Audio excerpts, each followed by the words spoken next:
Sir, 9/11 and a tragic event, what bearing, if any, did Vietnam have on your ability to, even though you were not a pastor during Vietnam, but the empathy, the compassion of serving during Vietnam? How did it prepare you, if you feel there's a connection, to serve in another crisis situation? Yeah. Well, I think, again, by this time, most there weren't very many Vietnam veterans still on active duty, but because of my break in service to go to the seminary and be a pastor, I was one of the last few that were on active duty. There were several more in the reserves, obviously, still flying and serving, that became a part of the war on terrorism. And but so again, I had the combat experience and could speak to those moments. Where Vietnam served me better as a pastor was in Desert Storm.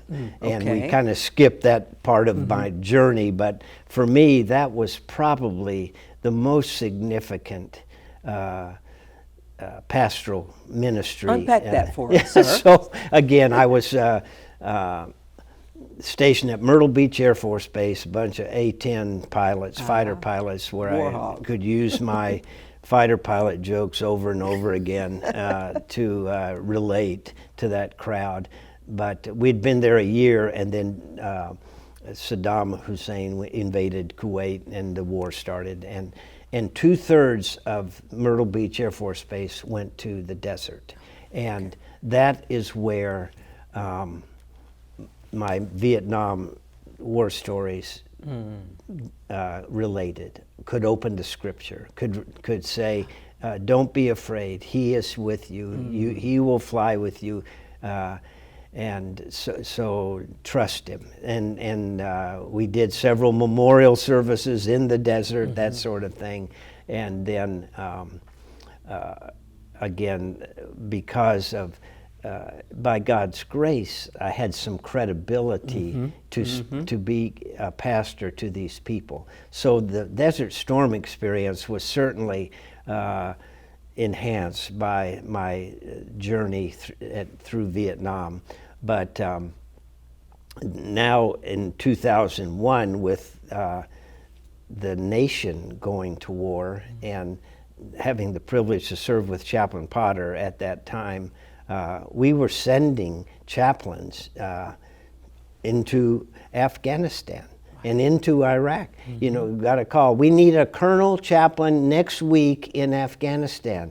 And Chaplain Potter asked, who should we send? She said, you got any ideas? Well, here's a couple of guys. So we called and called somebody and said, we want you to go to Afghanistan to be the CENTCOM command chaplain. Okay, I'll go.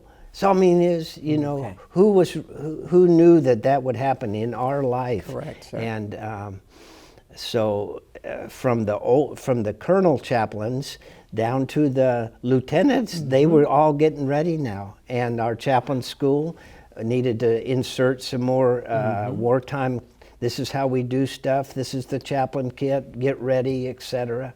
Of course, we had those beautiful desert camo Bibles that we had in Desert Storm. So more of that, more outreach tools to be with the people. But it was so amazing. And obviously, not just the chaplain corps, but the way the whole military family just stepped up during those days. And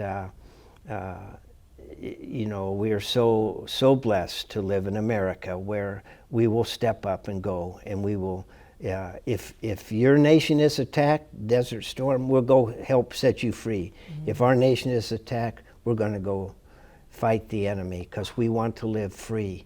And people stepped up and did that, and we can say, and so did chaplains. We were there. We went with you. And as you know, Chaplain Segrist, the fighting community appreciates it when the chaplain shows up. Yes, they do, sir. Yes, they do. Oh, no, or oh, good, the chaplain's here. That's Exactly. so good. Wow. And so, they kind of, but they love us. They do. And the families. Now we're sending people off to Iraq and Afghanistan. Who knows where that is? Go check the globe and figure out where that country is, and so forth. But and then we have family ministries. So we need to take care of the families and so forth. And who do you call? The chaplain.